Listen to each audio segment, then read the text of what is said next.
सय्यदी या हबीब अल्लाह। रब्बि इश्रह ली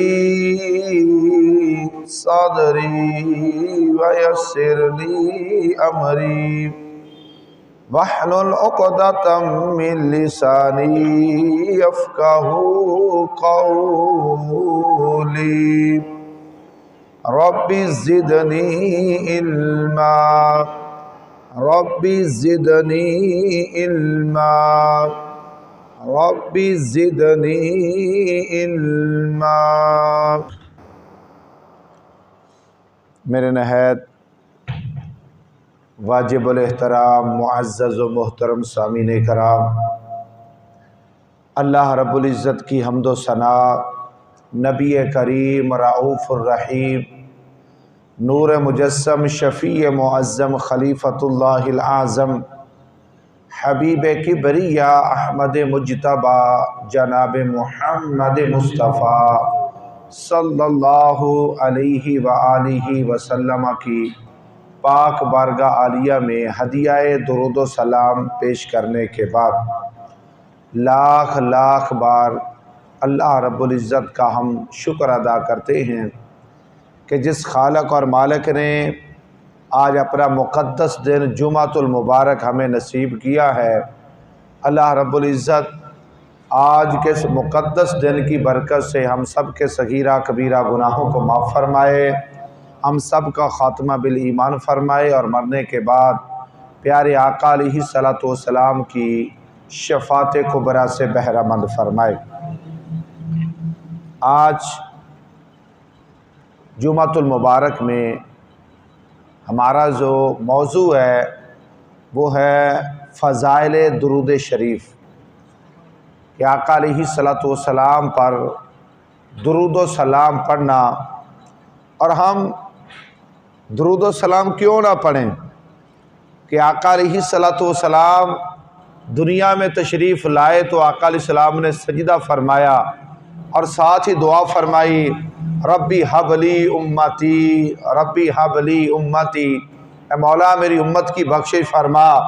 उम्मती तो सारी ज़िंदगी अगर आका अलैहिस्सलाम पर दुरूद व सलाम पढ़ता रहे वो तो आका अलैहिस्सलाम के एक सजदे की कीमत अदा नहीं कर सकता।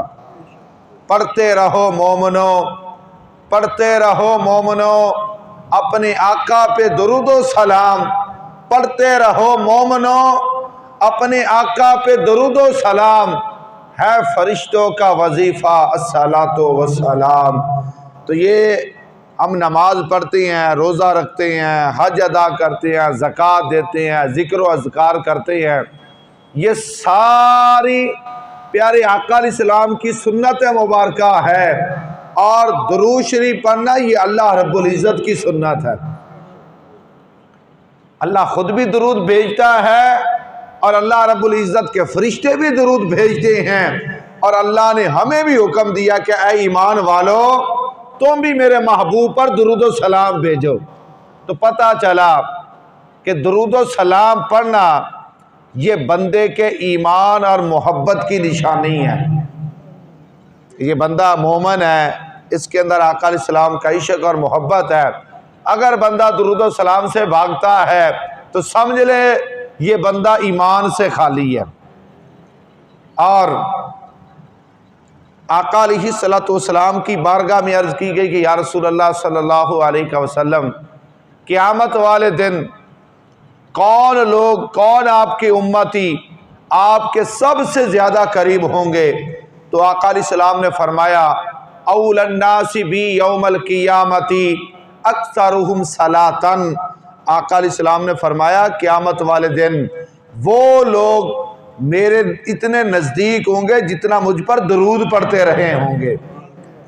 हज़रत उबई इब्न काब बहुत बड़े सहाबी रसूल हैं, आका अलैहिस्सलाम की बारगाह में आए कि या रसूलल्लाह सल्लल्लाहु अलैहि वसल्लम, मैं आप पर कितना दरूद भेजूं? आका अलैहिस्सलाम ने फरमाया तुम कसरत के साथ भेजो जितना भेज सकते हो। अर्ज़ करते हैं कि या रसूलल्लाह सल्लल्लाहु अलैहि वसल्लम, फ़राइज़ अदा करने के बाद बाकी जितना टाइम बचेगा मैं उसमें से तीसरा हिस्सा आप पर दुरूद व सलाम भेजूंगा। आका अलैहिस्सलाम ने पता क्या फरमाया? आका अलैहिस्सलाम ने फरमाया अगर तू इसमें और ज्यादती करे तेरे लिए बेहतर है। फिर अर्ज करते कि या रसूलल्लाह जितना वक्त बचेगा आधे वक्त में बाकी काम करूंगा, आधे वक्त में आप पर दुरूद व सलाम भेजूंगा। आका अलैहिस्सलाम ने फरमाया अगर तू इसमें और ज्यादती करे तेरे लिए बेहतर है। अब पता क्या या रसूलल्लाह फराइज अदा करने के बाद जितना वक्त बचेगा मैं आप पर दुरूद व सलाम भेजूंगा। तो आका अलैहिस्सलाम ने पता क्या फरमाया? आका अलैहिस्सलाम ने फरमाया अगर तू दुरूद व सलाम भेजेगा दिनों रात हर वक्त तो ये तेरे गमों के लिए भी काफी है और तेरे गुनाहों के लिए भी काफी है।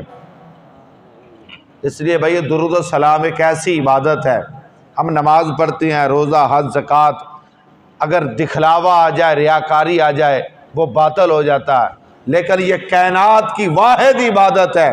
इमाम जलालुद्दीन सयूती अल बगदादी से जब पूछा कि हुजूर की ऐसी इबादत भी है जो अल्लाह की बारगाह में कबूल ही कबूल है, आपने फरमाया हाँ एक कायनात की वाहिद इबादत है। दिखलावा आ जाए नमाज भी बातिल हो जाती है, दिखलावा आ जाए हज भी रद्द हो जाता है, लेकिन ये कायनात की एक वाहिद इबादत है कि दुरूद व सलाम पढ़ा जाए, अगर उसमें दिखलावा भी आ जाए, रियाकारी भी आ जाए, तब भी अल्लाह की बारगाह में कबूल ही कबूल है।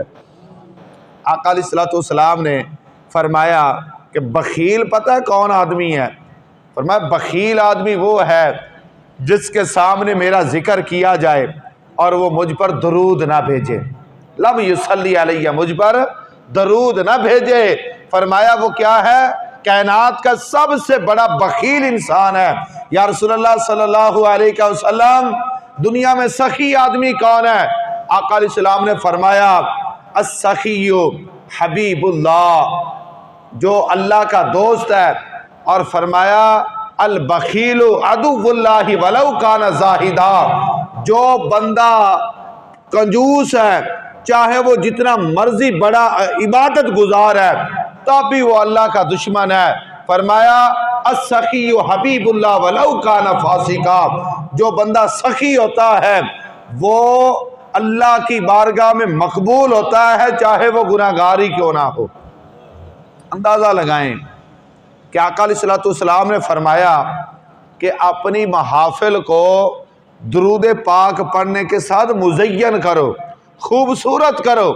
जिस महफिल के अंदर, जिस मजलिस के अंदर, जिस इकट्ठ के अंदर आका अलैहिस्सलाम पर दुरूद व सलाम भेजा जाता है वो कायनात की सबसे बेहतरीन महफिल बन जाती है। और आका अलैहिस्सलाम ने फरमाया इसके सदके अल्लाह क़यामत वाले दिन भी तुम्हें अपना नूर अता फरमाएगा।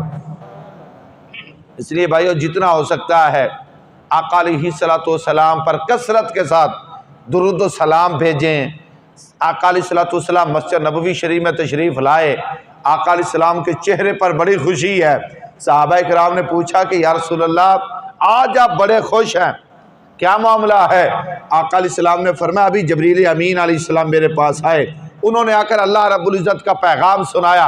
क्या महबूब ये आपके लिए काफ़ी नहीं है कि जो आपका उम्मती आप पर एक बार दरूद भेजेगा अल्लाह रब्बुल इज़्ज़त उस पर 10 बार अपनी रहमत नाज़िल फरमाएगा। मन सल्ला अलैहि सलातन वाहिदतन सल्लल्लाहु अलैहि अशर, कि जो बंदा एक बार दरूद पढ़ता है अल्लाह उसको 10 बार अपनी रहमत नाज़िल फरमाता है। देखिए हमारे कंधों के ऊपर फरिश्ते हैं किरामन कातिबीन, अगर हम नेकियां करते हैं तो नेकियों वाला फरिश्ता दाएं कंधे वाला हमारी नेकियां लिखता है, अगर हम गुनाह करते हैं तो बाएं कंधे वाला। तो गोए एक फरिश्ता मशगूल होता है, एक मशगूल नहीं होता, वो फारग रहता है। लेकिन फरमाया दरूद पाक पढ़ना एक ऐसी इबादत है जो दोनों फरिश्तों को मसरूफ कर देता है। जब बंदा दरूद पढ़ता है एक फरिश्ता नेकियां लिखता है और दूसरा फरिश्ता गुनाहों को मिटाता है। अल्लाहु अकबर। फरमाया जो बंदा आका अलैहिस्सलाम पर एक बार दरूद भेजता है अल्लाह रब्बुल इज़्ज़त उसके 10 गुनाहों को भी माफ़ फरमा देता है और जन्नत के अंदर 10 दराजात को भी बुलंद कर देता है। कितनी प्यारी इबादत है कि अल्लाह भी फरमाता है और अल्लाह के फरिश्ते भी फरमाते हैं। और अल्लाह ने ये हुक्म किसको दिया है? ये ईमान वालों को दिया है। अब मसला ये है कि दरूद पढ़ना कौन सा चाहिए। और नहीं जी दरूद इब्राहीमी पढ़ना चाहिए। हम दरूद इब्राहीमी के मुनकर नहीं है, दरूद इब्राहीमी भी दरूद है, लेकिन अल्लाह ने इस आयत के अंदर इन्नल्लाह व मलाइकतहु युसल्लूना अलन नबी या अय्युहल्लज़ीना आमनू सल्लु अलैहि व सल्लिमू तस्लीमा, इसमें दो चीज़ों का हुक्म दिया हमें। कितनी चीज़ों का जी? दो चीज़ों का, एक दरूद का और एक सलाम का। एक दरूद का, एक सलाम का।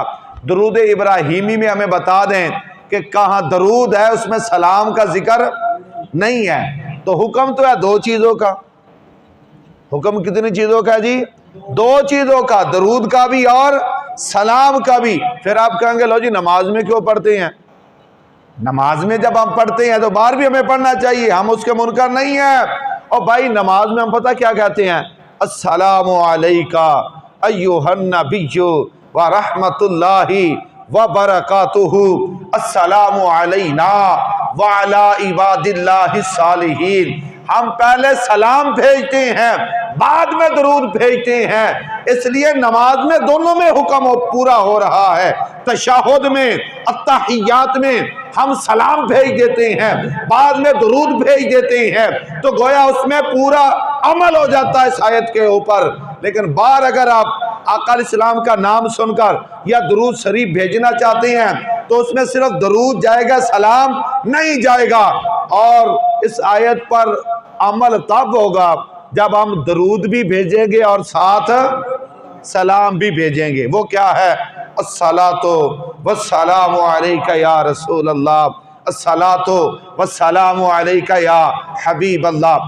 आप एक है दरूद और एक है सलाम, इसमें फ़र्क क्या है? भाई फ़र्क ये है, हम कहते हैं ना अस्सलामु अलैकुम, कहते हैं कि नहीं? और भाई ये हमारे दीन का हुक्म है कि सलाम कहना ये सुन्नत है। सलाम कहना क्या है? सुन्नत है। और इसका जवाब देना ये फ़र्ज़ है।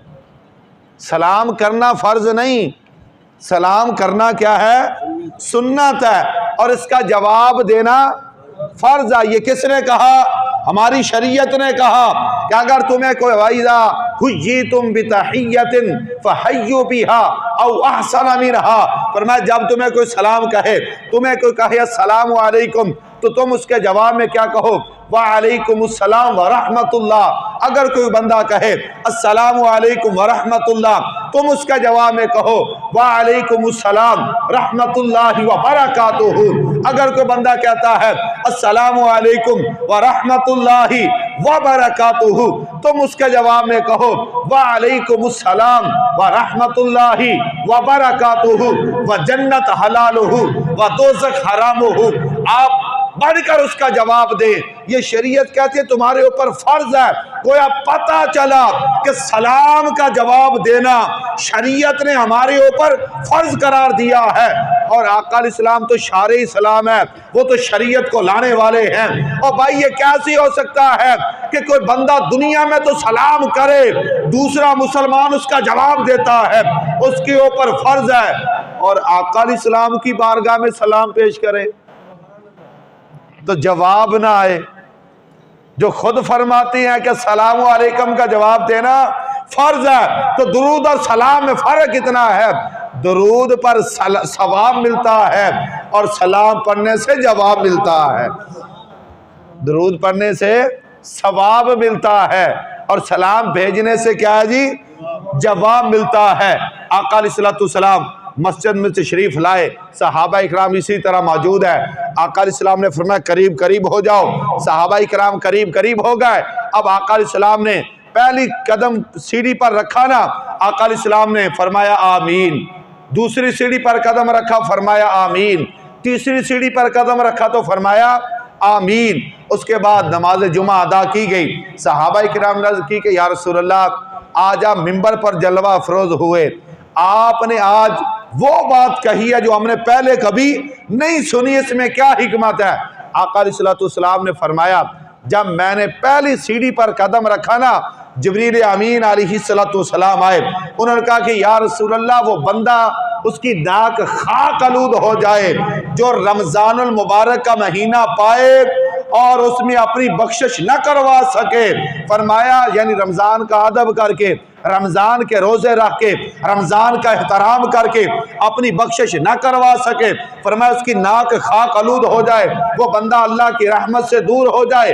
तो आका अलैहिस्सलाम फरमाते, मैंने फरमाया आमीन। दूसरी सीढ़ी पर कदम रखा तो जिब्रील अमीन ने फिर अर्ज की कि या रसूल अल्लाह, वो बंदा तबाह बर्बाद हो जाए जो वालिदैन में से दोनों या एक को बुढ़ापे की हालत में पाए, उनकी खिदमत करके उनको राजी करके अपने ऊपर जन्नत वाजिब न करवा सके। फरमाया वो बंदा उसकी नाक खाकलूद हो जाए, वो अल्लाह की रहमत से दूर हो जाए। फरमाया जब मैंने तीसरी सीढ़ी पर कदम रखा तो जिब्रील अमीन अलैहिस्सलाम ने अर्ज की कि या रसूल अल्लाह, अल्लाह रब्बुल इज्जत फरमाता है कि वो बंदा भी तबाह बर्बाद हो जाए, वो बंदा उसकी नाक खाकलूद हो जाए, वो बंदा भी अल्लाह की रहमत से दूर है कि जिसके सामने आका अलैहिस्सलाम का नाम लिया जाए, यानी आपका नाम लिया जाए और वो आप पर दरूद ना भेजे, आप पर दरूद ना भेजे। फरमाया वो बंदा भी क्या हो जाए, तबाह बर्बाद हो जाए। अब बताएं और भाई दुआ करने वाले कौन है? वो सारे फरिश्तों के इमाम हैं और उस पर आमीन कहने वाले सारे नबियों के इमाम हैं। अल्लाहु अकबर, ये कितनी बड़ी दुआ है। जरा एक मसला समात फरमाएं। मसला ये है कि जब एक इमाम और उसके पीछे होता है मुक्तदी, क्या होता है जी? इमाम और मुक्तदी का बहुत गहरा रिश्ता है, ये कोई मामूली रिश्ता नहीं है। इसमें फुकहा ने जो चीज़ें लिखी है ना, 6 चीज़ें लिखी हैं, 6 चीज़ें, कि 6 चीज़ें अगर मुक्तदी और इमाम की एक जैसी होगी ना तो तब उसकी नमाज सही है, वरना उसकी नमाज सही नहीं है। तो जो फरमाना वो 6 चीज़ें, मसलन जो नमाज इमाम पढ़ा रहा है पीछे भी बंदा वो ही नमाज पढ़ने वाला हो। ये नहीं है कि इमाम जोहर की नमाज पढ़ा रहा है, पीछे आकर कोई असर की नमाज नीत ले या फजर की नमाज नीत ले, उसकी नमाज नहीं होगी। है इसी तरह के नहीं, गोया उसके साथ उसका इक्तदा करने का मतलब यह है कि उसके साथ उसका अकीदा भी मिलता हो। 6 चीज़ों में अकीदा, उनमें एक ये है कि देखें इमाम और मुक्तदी का जो अकीदा है ये भी एक जैसा होना चाहिए। मुक्तदी और इमाम का अकीदा भी एक जैसा। अगर मुक्तदी का अकीदा और है और इमाम का अकीदा और है तो इमाम के पीछे मुक्तदी की नमाज, ये मैं कुरान पाक से और हदीस पाक से आपके सामने बात कर रहा हूँ। ये बुखारी शरीफ की हदीस पाक है कि आका अलैहिस्सलाम तशरीफ़ लाए, देखा कि एक बंदे ने किबले की सिमत थूका हुआ है। तो आका अलैहिस्सलाम ने फरमाया ये किसने काम किया है, ये किसने थूका है? तो सहाबा इकराम ने बताया ये फला आदमी जो हमारा इमाम है ये उसने ये काम किया है। आका अलैहिस्सलाम ने फरमाया कि आज के बाद ये आपको नमाज नहीं पढ़ाएगा, ये आपको नमाज नहीं पढ़ाएगा। क्यों? क्योंकि जिस बंदे को किबले की अहमियत का ही पता नहीं है, जिस बंदे को किबले की अहमियत का पता नहीं हो, किबले की सिमत है ना, और भाई किबला तो दूर रह गया। आका अलैहिस्सलाम ने फरमाया मुझे कसम उस ज़ात की जिसके कब्ज़ा कुदरत में मेरी जान है, फरमाया बंदा मोमिन की इज्जत काबे की इज्जत से भी ज्यादा है। तो जो एक काबे की सिम्मत है उसका एहतराम ना करे तो आका अलैहिस्सलाम ने फरमाया ये बंदा नमाज नहीं पढ़ाएगा, इसको किबले की अहमियत का ही नहीं पता। तो जिस बंदे को अपने नबी के बारे में अकीदे का पता ना हो वो बंदा इमाम बन सकता है? जो कहे ओ भाई नबी सिर्फ बस बड़े भाई जितना उसका अदब करना चाहिए, नमाज में नबी का ख्याल आ जाए, ये मैं कोई बंदे का लो जी कारी साहब इशारा फैला रहे हैं, ये इशार नहीं है, ये तो हमारे अकीदे की बात है, इसमें कोई इख्तलाफ नहीं है, ये तो एक समझने की बात है। देखिए ना, बंदे का लो जी नमाज में नबी का ख्याल आ जाए, नबी का ख्याल आ जाए, नमाज नहीं होती। ये हम सुन्नियों का अकीदा नहीं है, कुछ लोगों का मैं बता रहा हूं। नबी का ख्याल आ जाए नमाज, और भाई नमाज किसकी सुन्नत है? आका अलैहिस्सलाम की। नमाज में तुम पढ़ते क्या हो? अस्सलामु अलैका अय्युहन नबिय्यु व रहमतुल्लाहि व बरकातुहू। नमाज में तुम पढ़ते अल्लाहुम्मा सल्ली अला मुहम्मद व अला आलि मुहम्मद। तो गोया अंदाजा लगाएं कि बंदा आका अलैहिस्सलाम पर मुखातब के सीखे, मुखातब के। अब साहब इल्म है, अस्सलामु अलैका, अलैहु नहीं है या अलैही नहीं है, अस्सलामु अलैका। और मुखातब, मुखातब किसको कहते हैं? जो तो सामने हो। लेकिन एक गैब होता है, एक मुखातब होता है, एक मुतकल्लिम होता है। तो जो सामने के सीगे आप बोल रहे हैं, तो फिर भी आपको ख्याल ना आए, तो ये कैसे मुमकिन है? अल्हम्दुलिल्लाह हमारा अकीदा ये है, हमारा अकीदा ये है कि नमाज में अगर नबी का ख्याल ना आए, समझ लो नमाज रूठ जाती है। अगर नमाज में नबी का ख्याल आ जाए तो नमाज कबूल हो जाती है। हम तो ये कहते हैं कि नमाज क्या कबूलियत का जरिया है। अब देखिए आका अलैहिस्सलाम नमाज पढ़ रहे हैं, मौला हुसैन आका अलैहिस्सलाम के कंधों पर सवार हो गए। आका अलैहिस्सलाम ने 3 बार नहीं, 7 बार नहीं, 11 बार नहीं, 13 बार नहीं, कितनी बार तस्बीह पढ़ी? 71 मरतबा। कितनी मरतबा जी? जब तक मौला हुसैन खुद नहीं ना उतरे, आका अलैहिस्सलाम ने सजदे से सर और नहीं उठाया। आका अलैहिस्सलाम जब तक मौला हुसैन नीचे। अब मौला हुसैन या आपके कंधे पर कोई बच्चा सवार हो जाए तो आपका तसव्वुर उधर जाएगा कि नहीं? ये फलां बच्चा आ गया या फलां हो गया, तसव्वुर जाता है। आका अलैहिस्सलाम के कंधों पर मौला हुसैन आका अलैहिस्सलाम ने उतारा भी नहीं है, और बाद में भी नहीं फरमाया कि हुसैन तुम्हारा तो ख्याल नमाज में आ गया, नमाज फासद हो गई है। और भाई ख्याल आने से नमाज फासद नहीं होती, और कुछ हस्तियां ऐसी होती हैं कि जब उनका ख्याल आ जाए नमाज कबूल हो जाती है। और मौला हुसैन ने, अगर आका अलैहिस्सलाम ने 71 बार तस्बीह पढ़ी है ना, मौला हुसैन ने भी उस सजदे की लाज फिर इस तरह रखी है कि अगर आका अलैहिस्सलाम ने आपकी खातिर 71 बार तस्बीह पढ़ी है, आपने अपने 72 तनों को आपकी बारगाह में पेश किया है। अल्लाहु अकबर। तो ये अकीदा रखना चाहिए। कुछ लोग, अब नमाज मुकम्मल होगी कि ना, तो नमाज के बाद जिक्र होता है कि नहीं? कलमा शरीफ पढ़ते हैं, ला इलाहा इल्लल्लाह, ला इलाहा इल्लल्लाह, ये कलमा शरीफ पढ़ते हैं। कुछ भाई हमारे खामोश ही बैठे रहते, पढ़ते नहीं हैं। उनका ख्याल क्या है? उनका ख्याल ये है कि लो जी पीछे नमाजी है, नमाज पढ़ रहे हैं, उनकी नमाज उसमें खलल आएगा, लिहाजा मैं बुलंद आवाज से नहीं पढ़ता। और यही है ना, वरना तो हर बंदा क्योंकि जानता है। और भाई अल्लाह का जिक्र तो हमारी रूह की क्या है? अला बिज़िक्रिल्लाहि तत्मइन्नुल कुलूब, ये तो हमारे दिलों का सुकून है, इसके बगैर तो हमारा गुजारा ही नहीं है।